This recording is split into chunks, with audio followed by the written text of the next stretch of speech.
ఏడుకొండలవాడ వెంకటరమణ గోవింద గోవింద, సప్తగిరివాస గోవింద గోవింద, శ్రీవేంకటాచలాధీశం శ్రియాధ్యాసితవక్షసం శ్రితచేతనమందారం శ్రీనివాసం అహం భజే. ఆ భాగ్యనగరంలో సమస్తమైనటువంటి మానవ జాతికి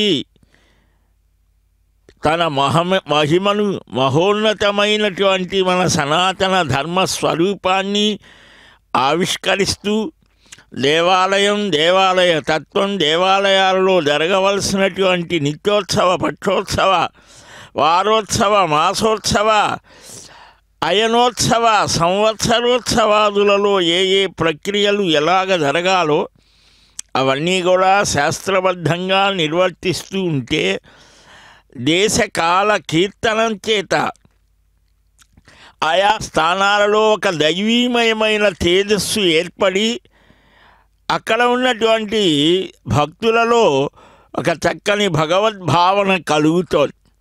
అందువలనే ప్రతిరోజు కూడా ఆలయానికి వెళ్ళి ఆ దేవాలయంలో నెలకొన్నటువంటి ఆ పరమపురుషుణ్ణి సందర్శించి తీర్థ ప్రసాదాలు స్వీకరించి ఆ శఠారిని శిరస్సున ధరించి, అంటే స్వామి నీ పాదాలకు నేను దాసులను, సహజంగా మనలో నేను చాలా గొప్పవాడిని అనే భావన ఉంటుంది.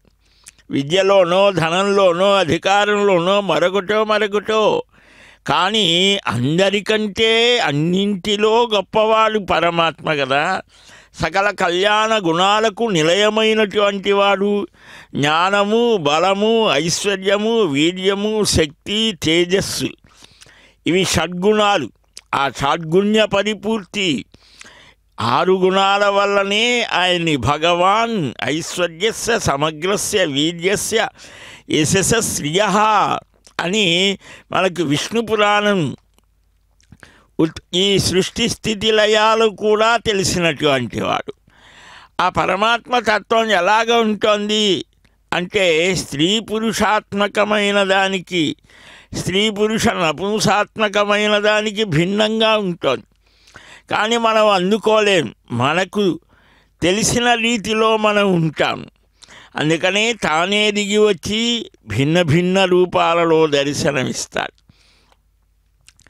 ఈ రోజున స్వామి అదుగో హంసవాహనం మీద విద్యాధిష్టాన స్వరూపంగా, సరస్వతీ స్వరూపంగా దర్శనమిస్తూ ఉన్నాడు. సహజంగా సరస్వతి విద్యాధిదేవత, సకల విద్యలు ప్రభవిస్తాయి. అనేక గుణాలని అనుగ్రహించేటువంటి దేవుడు కదా దయానిధి. అందువలనే ఆ విద్య వల్ల వివేకం కలుగుతుంది. ఆ వివేకం వల్ల యుక్తాయుక్త విచక్షణ జ్ఞానం కలుగుతుంది. జ్ఞానమే స్వరూపంగా కలిగిన వాడు, జ్ఞాన ఆనంద స్వరూపుడు కదా పరమాత్మ. అయితే మనం స్త్రీ రూపంగా కూడా సర్వరూపంలో ప్రవాహ సదృశంగా ఒక ఆకృతిగా వేదం ఎన్నో రకాలుగా చెప్తోంది సరస్వతి స్వరూపాన్ని. ప్రవాహము అని, ప్రణోదేవి అని వేదం కూడా ఆ ప్రవాహ సదృశం. అలాగనే జ్ఞానస్వరూపంగా కచ్చపి అనేటువంటి వీణను ధరించి శ్రీనివాసుడు చక్కని సౌకుమార్యమైన మృదుత్వాన్ని కలిగించే ముగ్ధమోహనమైన సౌందర్య లావణ్య స్వరూపాలతో మనకు దర్శనమిచ్చేటువంటి ఆ స్వామి ఈనాడు ఆనంద నిలయ దివ్య సౌధంలో ఏ విధంగా అయితే స్వామి మనకు దర్శనమిస్తూ ఉంటాడు. ఈ బ్రహ్మోత్సవాలలో మనం 9 రోజుల ఉత్సవాలలో మనం ఈనాడు చక్కగా ఆ దేవదేవుడి యొక్క మహా ఉత్సవాన్ని నానా దిక్కుల నరులెల్లా తరలి వచ్చేటువంటి ఆ స్వరూపాన్ని రెండవ రోజు రాత్రి బంగారు హంసవాహనం మీద స్వామి వీణాపాణి అయి చదువుల తల్లి సరస్వతీ రూపంలో భక్తజనులకు కనువిందు చేస్తూ ఉన్నారు. గుంభనమున దుగ్ధజీవన విభాగ విధాన నిరూఢ నైపుణి జనిత మహాయశో విభవసారము కలిగినది హంస అని. అంటే ఏమిటి? వేరే ఏం కాదు, పాలని నీరని వేరు చేసే నేర్పు కలిగిన కీర్తి సంపద కలిగినది అని. అయితే మనకేమిటయ్యా, హంస ఏ విధంగా అయితే విభాగం చేస్తోందో మానవుడు కూడా ఈ గుణ అవగుణ విచక్షణ జ్ఞానం కలిగి ఉండాలి. ఆ ఆత్మ అనేది ఇహలోక బంధ విముక్తుడైన జీవుని ఆత్మ హంస అని. అలాంటి హంసవాహనం మీద పరమహంస స్వరూపుడు హంస హంసాయ విద్మహే పరమహంసాయ ధీమహి తన్నో హంస ప్రచోదయాత్ అని వైఖానస భగవత్ శాస్త్రం చెప్తారు. అందువల్లనే ఆ హంస అంటే ఆ జీవుడిలో అంతర్యామిగా పరమాత్మ ఉన్నాడు అనే దానికే సంకేతం ఈ హంసవాహనం మీద పరమహంస స్వరూపుడు ఆ దేవదేవుడు ఇలాగా భక్తజనావళికి ఆనందాన్ని ప్రదర్శిస్తూ ఆనందాన్ని అనుగ్రహిస్తూ హంస అనేది మానస సరోవరంలో విహరిస్తోంది.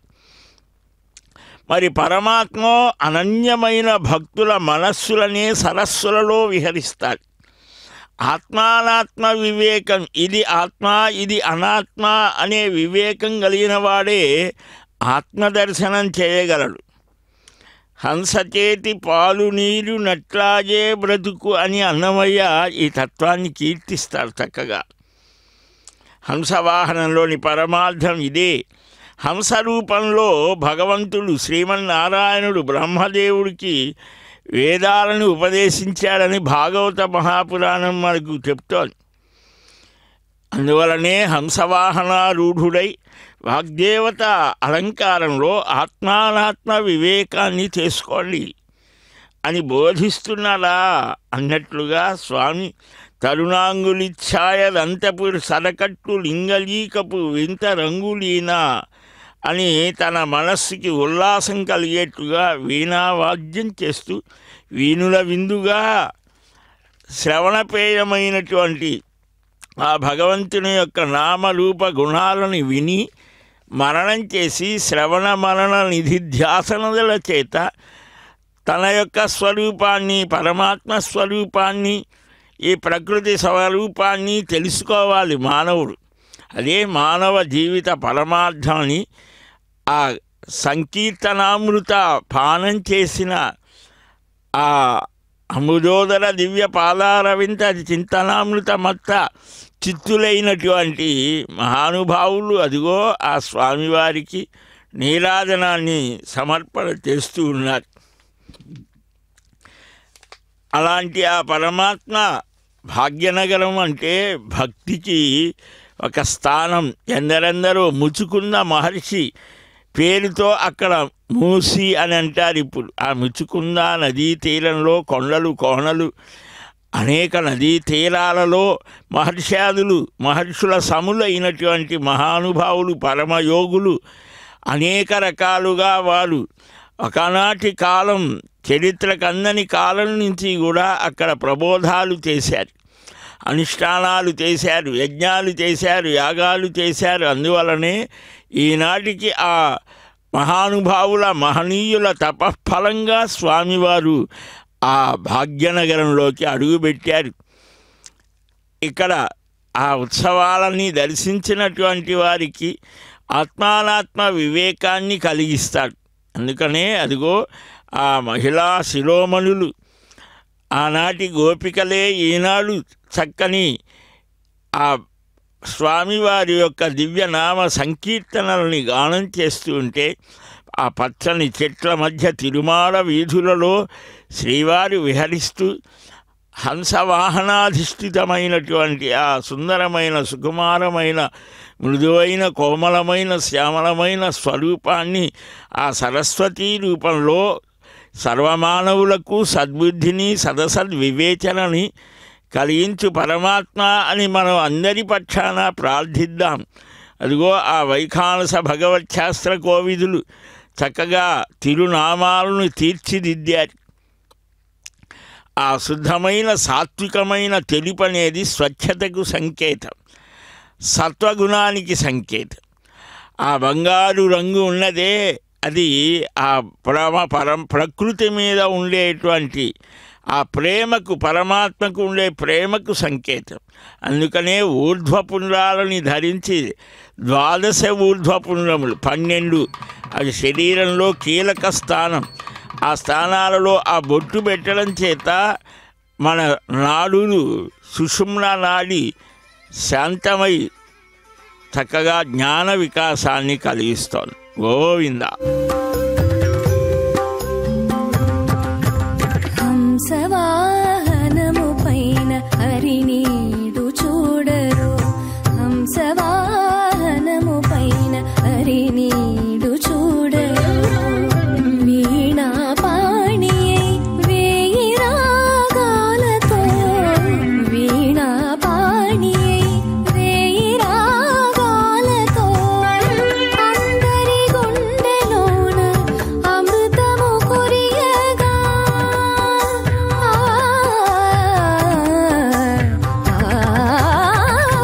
అందరి గుండెలోన అమృతము కురియగా, అతివ సింగారములు అలవో కదలొలిగించుచు హంసవాహనము పైన హరినీడు చూడరు.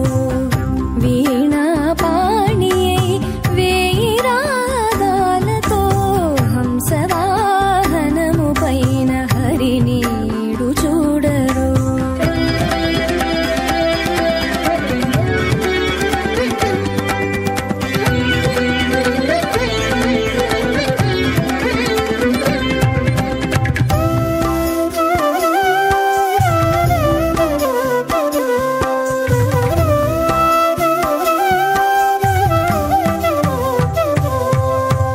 భవ్య వేదధామా భవభంజన రామా గగన మేఘ శ్యామా జగన్మోహన సోమా. భవ్య వేదధామా భవభంజన రామా గగన మేఘ శ్యామా జగన్మోహన సోమా.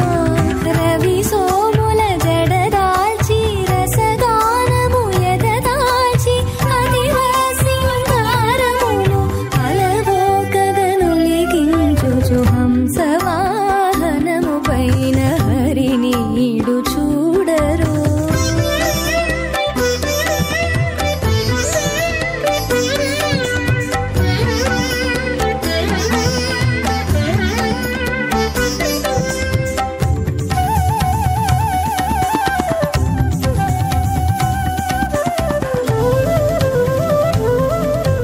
నిగమాగమ సీమా సుగుణ సార్వభౌమా ఆశయాన కామా అసురాధిప భీమా.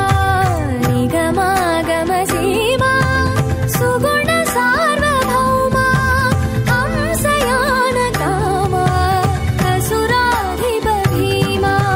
పాలు నీరు వేర్పరుచు పావన యోగీంద్రుడు, పాలు నీరు వేర్పరుచు పావన యోగీంద్రుడు.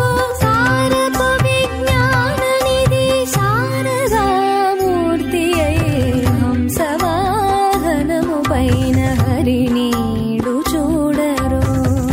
వీణా పాణియై వేయి రాగాలతో అందరి గుండెలోన అమృతము కురియగా, అతివ సింగారములు అలవో గగనొలిగించుచు హంసవాహనము పైన. శ్రీనివాస గోవింద గోవింద.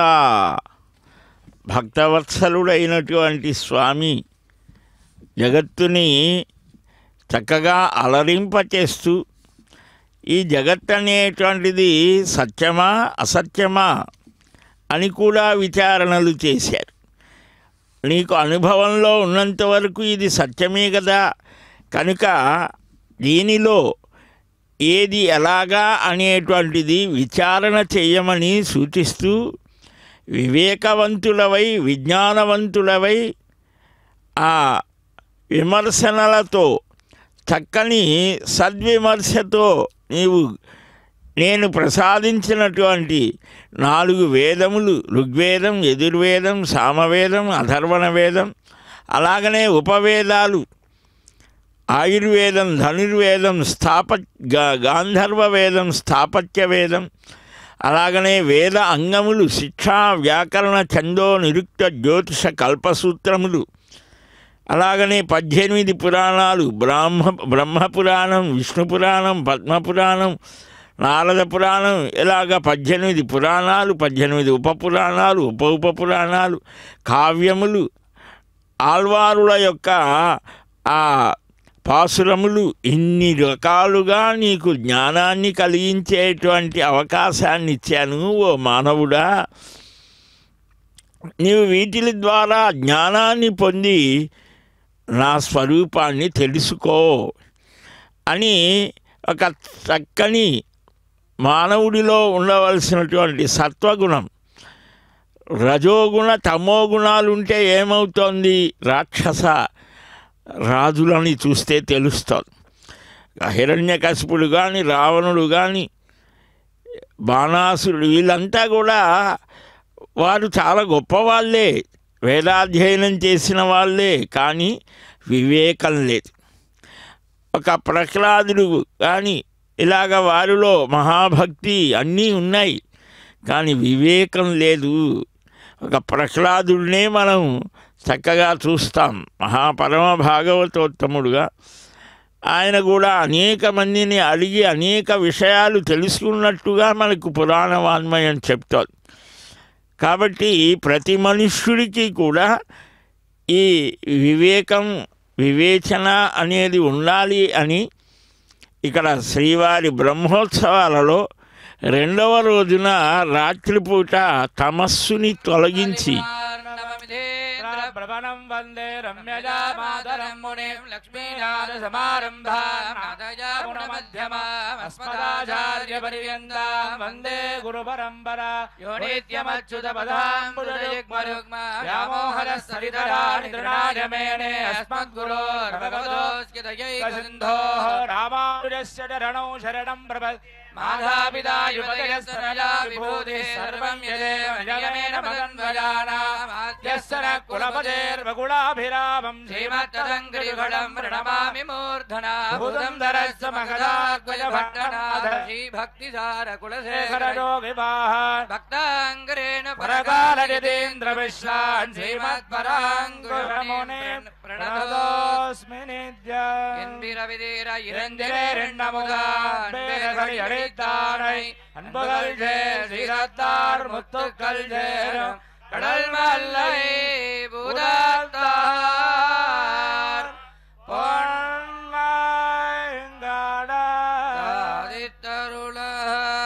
அன்பே தகடியா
శ్రీ వెంకటాద్రి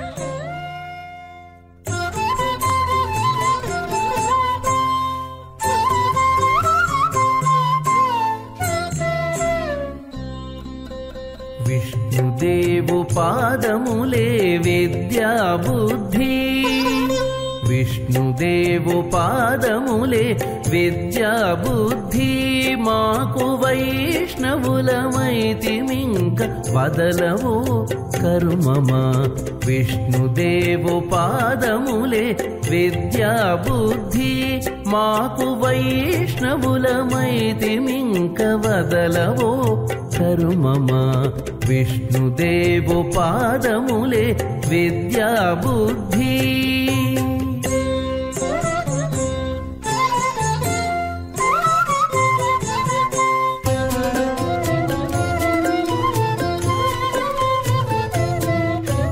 గోవిందుని పాదములే కోరి ఇహ పరములు శ్రీ విభుని పాదములే చేరు వేద శాస్త్రములు గోవిందుని పాదములే కోరి ఇహ పరములు శ్రీ విభుని పాదములే చేరు వేద శాస్త్రములు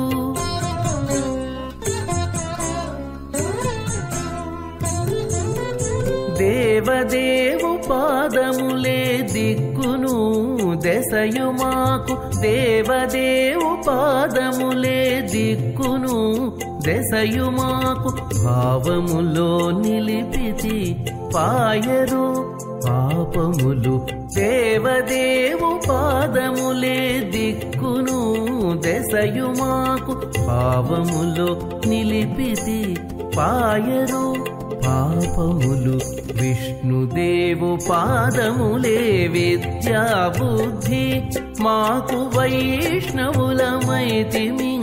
వదలవో కర్మమా విష్ణుదేవు పాదములే విద్యా బుద్ధి మాకు విద్యా బుద్ధి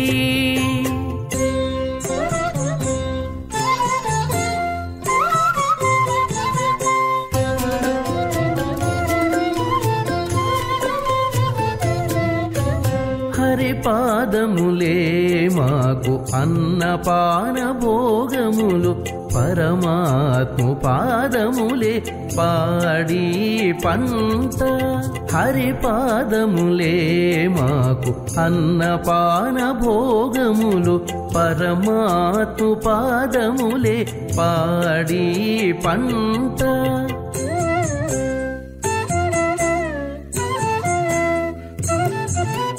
మురహరు పాదములే ముందర వెనక మాకు మురహరు పాదములే ముందర వెనక మాకు శరణంటి మెందైనా చనరు దుఃఖములు మురహరు పాదములే ముందర వెనక మాకు శరణంటి మెందైనా చనరు దుఃఖములు విష్ణుదేవు పాదములే విద్యా బుద్ధి మాకు వైష్ణవులమైతిమింక వదలవో కర్మమా విష్ణుదేవు పాదములే విద్యా బుద్ధి మాకు విద్యా బుద్ధి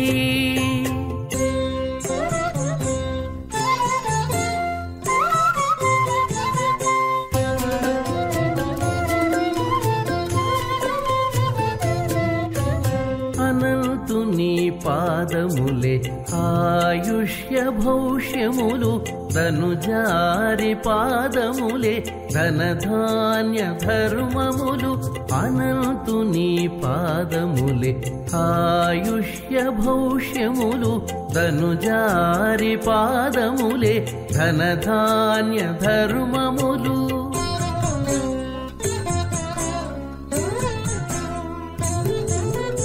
ఎనలేని శ్రీ వెంకటేశుడితని పాదాలే ఎనలేని శ్రీ వెంకటేశుడితని పాదాలే మనసున కొలిచితి మానరు భవములు ఎనలేని శ్రీ వెంకటేశుడితని పాదాలే మనసున కొలిచితి మానరో భవములు విష్ణుదేవు పాదములే విద్యా బుద్ధి మాకు వైష్ణవులమైతిమింక వదలవో కర్మమా విష్ణుదేవు పాదములే విద్యా బుద్ధి.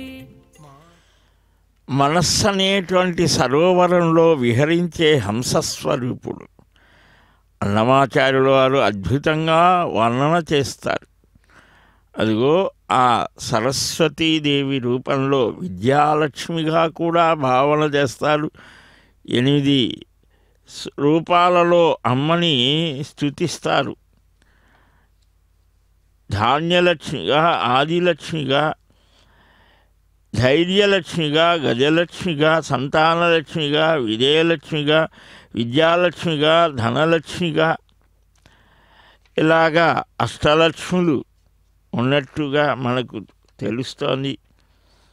వారిలో విద్యాలక్ష్మి ప్రణత సురేశ్వరి భారతి భార్గవి శోక వినాశిని రత్నమయే మణిమయ భూషిత కన్న విభూషణ శాంతి సమావృత హాస్యముఖే నవనిధిదాయిని కలిమలహారిణి కామిత ఫలప్రద హస్తయుతే జయ జయ హే మధుసూదన కామిని విద్యాలక్ష్మి పరిపాలయమాం అని కూడా భావిస్తారు.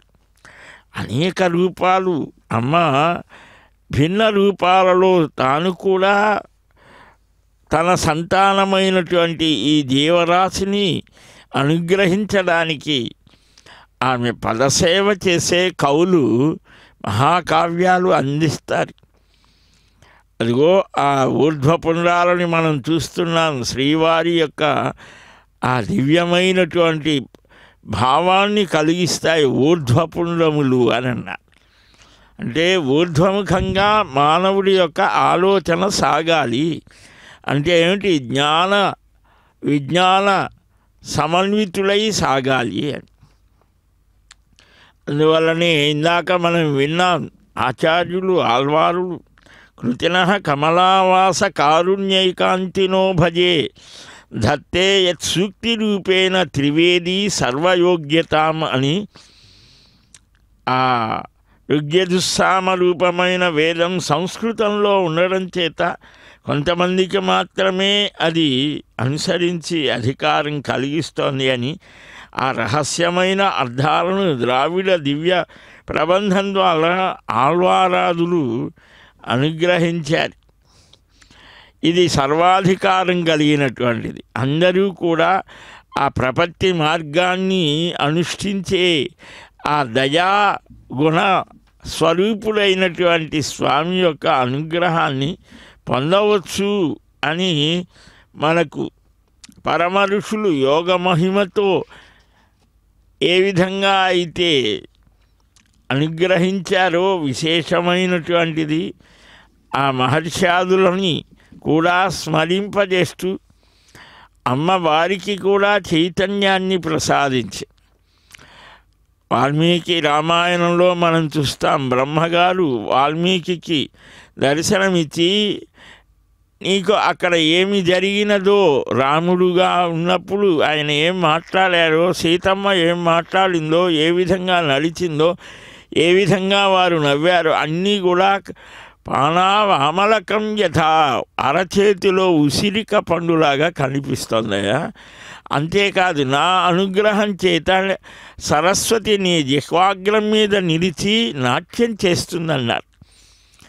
అందువల్లనే సరస్వతి కటాక్షం ఉంటేనే ఈ కవులు కావ్యాలు రాయడం, అందమైనటువంటి మధురమైన ఆలోచనలు కలిగేట్లుగా భావాలు, మధుర భావాలకు ఒక రూపాన్ని కల్పిస్తారు. అందువలనే మనకు బ్రహ్మవైవర్త పురాణంలో ఈ సరస్వతి యొక్క విశేషాలు, సకల దేవతల యొక్క స్థితులు కూడా కనిపిస్తాయి. సరస్వతీదేవి తపస్సు చేసిందిట. ఈ నదులన్నీ కూడా చాలా గొప్పవే అయినా గంగకు గొప్ప ప్రాధాన్యత ఉన్నది.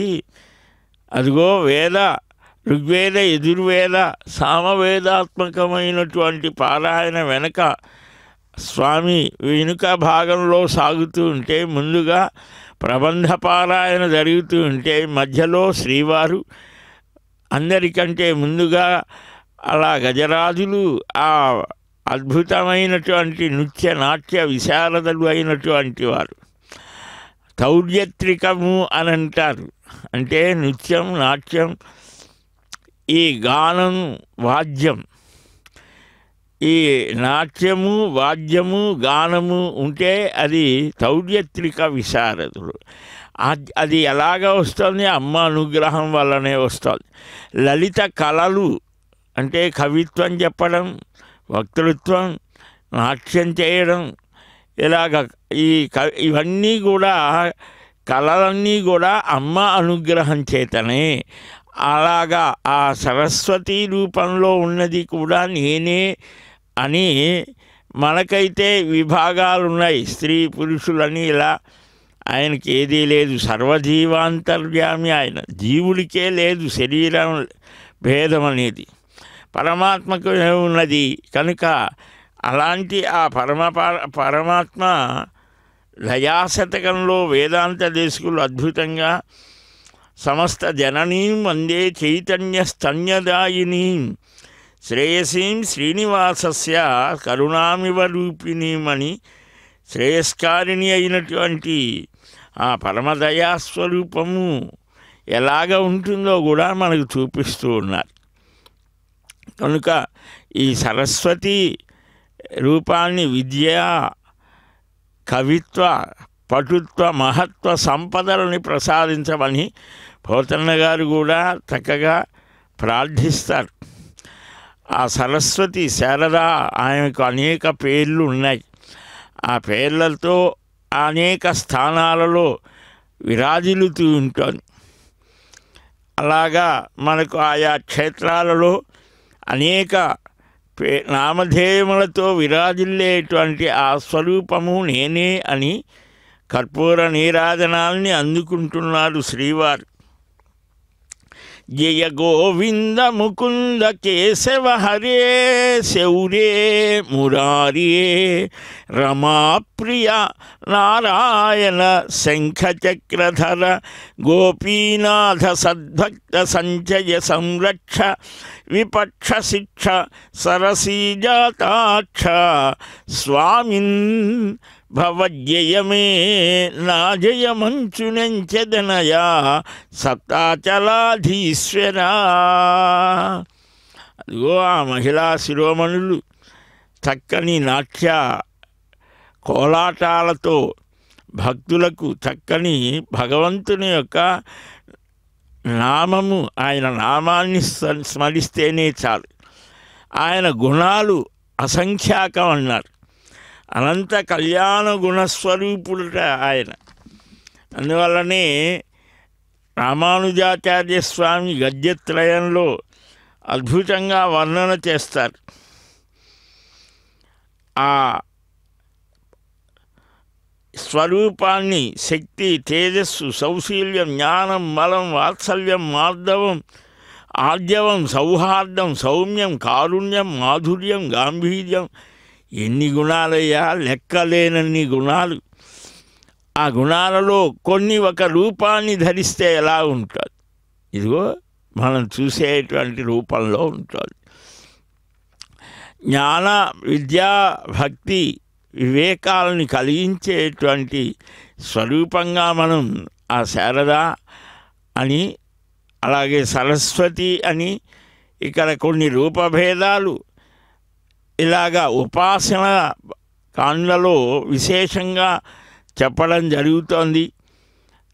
శారదా తిలకమని కూడా తంత్ర శాస్త్రాల్లో కూడా విశేషించి ఆ ఉపాసన చేస్తే సిద్ధించేటువంటి జ్ఞానం కానీ, విద్య కానీ, దానివల్ల విద్య అనే పేరుతో మనకు చాలా మంత్రశాస్త్రాన్ని కూడా చెప్పారు. అందుకనే అక్షమాలను ధరించి మనకు సంకేతాన్ని కూడా ఇస్తూ ఉంటుంది సరస్వతి అమ్మ. కాబట్టి ఆ వీణ అనేది మృదువైనటువంటి ఆ వీణాపాణిగా ఉన్నటువంటి ఆ అమ్మ యొక్క స్వరూపాన్ని మన హృదయాలలో ధారణ చేస్తే సద్సద్ వివేచన కలుగుతోంది, ఆనంద స్థితి కలుగుతోంది అని అన్నారు. అలాగా మనకు మన సనాతనమైనటువంటి ధర్మంలో అనేకమైనటువంటి భావాలని అందిస్తారు. అదిగో అశేషమైన జనానీకం చక్కగా మన సంస్కృతి సంప్రదాయాన్ని గ్రహించి చెయ్యాలి అని అంగీచకార విధినా నిర్మితంచ మహోత్సవం ఉత్సవే దర్శనం పుణ్యం శ్రీనివాసస్య శాంగినః. బ్రహ్మగారు స్వయంగా అందరినీ ఆహ్వానించారట. ఆ రాజరాజులంతా కూడా వచ్చారు, ధర్మనిరతులు, గోవిందనామస్మరణ చేశారు అని సర్వప్రాణుల యందు దయగలిగి ప్రత్యక్షంగా దర్శనమిచ్చారు వెంకటాచలంలో అని కూడా మనకు వెంకటాచల మహాత్మ్యం చెప్తోంది. విశ్వకర్మని పిలిపించారు, వచ్చిన వారందరికీ కూడా చక్కగా ఏర్పాట్లు చేయమన్నారట.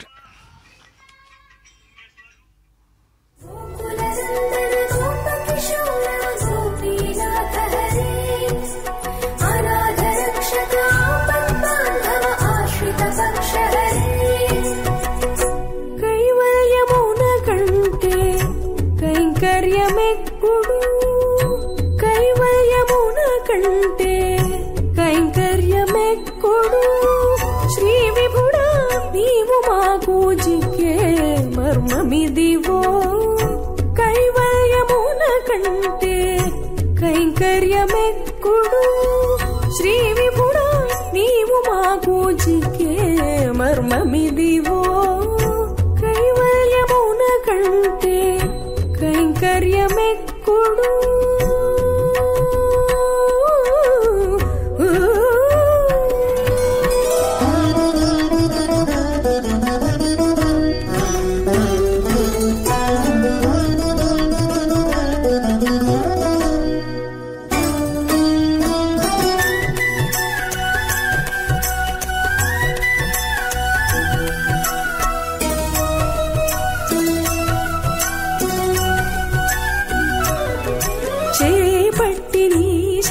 పూజించే అహమిక కంటే నీ పాదాలు పూజించే నేమమెక్కుడు.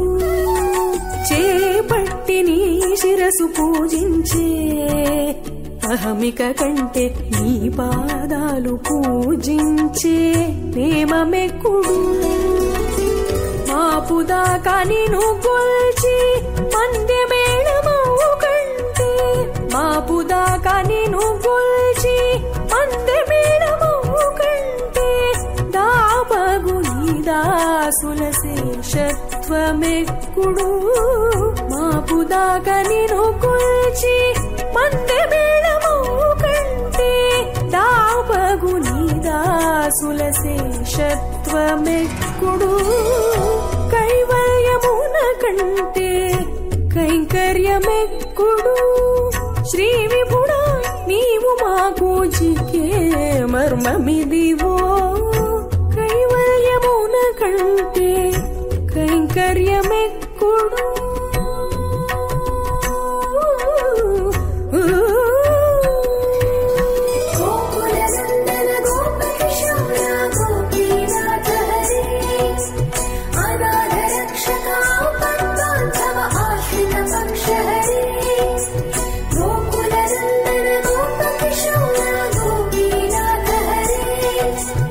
अनाथ रक्षका पद्मांधव आश्रित पक्ष हरे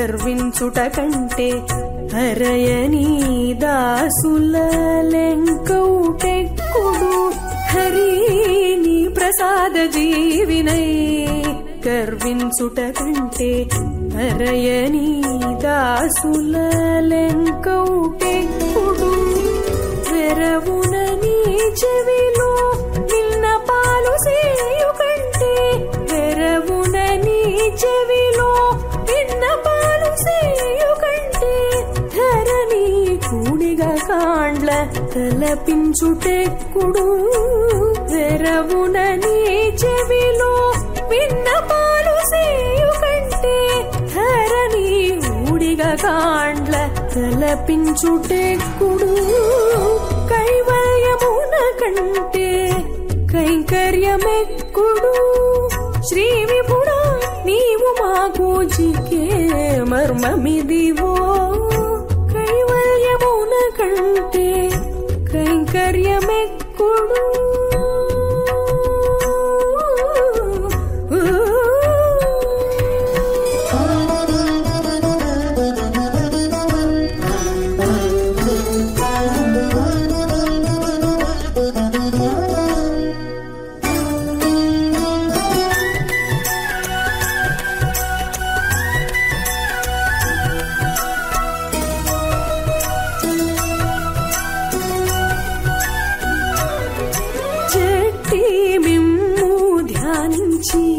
సాయుజ్యమందుట కంటే అట్టే నీ నామ బలమందుటెక్కుడు చెట్టి మిమ్ము ధ్యానించి సాయుజ్యమందుట కంటే అట్టే నీ నామ బలమందుటెక్కుడు చిట్టె శ్రీ వెంకటేశ ఏలితి విందువంకనే చిట్టె శ్రీ వెంకటేశ ఏలితి విందువంకనే తిట్టపు మా గురుని ఉపదేశమెక్కుడు చిట్టె శ్రీ వెంకటేశ ఏలితి విందువంకనే తిట్టపు మా గురుని ఉపదేశమెక్కుడు కైవల్యమున కంటే కైంకర్యమెక్కుడు శ్రీ విభుడా నీవు మాకు చిక్కే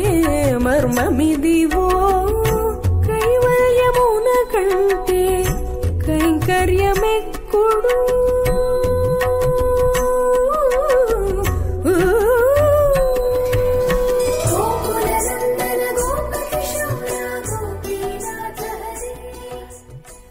హంసవాహనారూఢ గోవింద గోవింద లక్ష్మీరమణ గోవింద గోవింద అశేషమైనటువంటి ఆ భక్తులందరూ కలిసి చక్కగా నిర్వహించేటువంటి ఈ తిరువేంకటపతి యొక్క బ్రహ్మోత్సవాలు ఒకటా రెండా అనేకమైనటువంటి స్థానాలలో ప్రతినిత్యము ఆయా ప్రదేశాలలో ఉండి వారి కోరే కోర్కెలను తీరుస్తూ వారు ఏ విధంగా ఉత్సవాలు నిర్వహిస్తే ఆ విధంగా తాను నిలుస్తూ పరమ దయాస్వరూపుడై ఆ వెంకటపతి నిలిచినటువంటి స్థానమే భక్తులకు కొంగు బంగారమై ఉంటుంది. అందువల్లనే పిలిస్తే పలికే ప్రత్యక్ష దైవమైన కోరిన వరాలరాయుడైనటువంటి స్వామి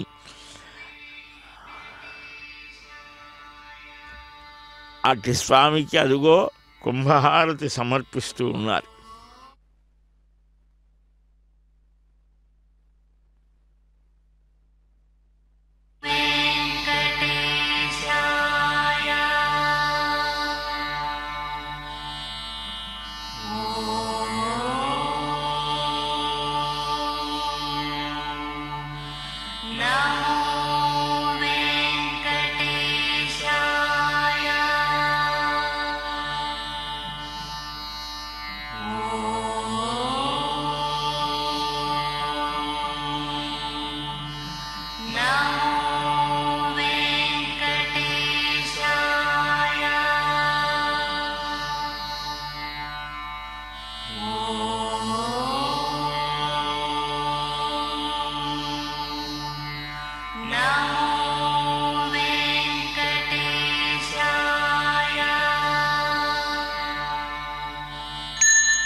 నా